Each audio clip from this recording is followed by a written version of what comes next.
परभणीच्या मानवत तालुक्यातील वजूर बुद्रुक येथे पहाटे 4च्या सुमारास पुराच्या पाण्यात बस वाहून गेल्याची घटना घडली आहे। वजूर गावात पाथरी आगाराची बस मुक्कामी असते।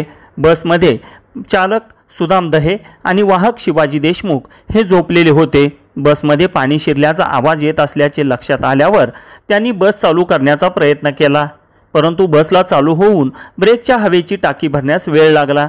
तोपर्यंत एक पाण्याचा मोठा लोंढा आला आणि बस जागा सोडून वाहू लागली।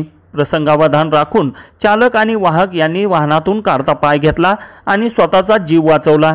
ते बसमधून बाहेर पडल्यानंतर बस सुमारे 100 मीटरपेक्षा जास्त पाण्यात वाहून गेली आहे। परभणी जिल्हा प्रतिनिधी बाळासाहेब घिके, शिवशाही न्यूज, मानवत।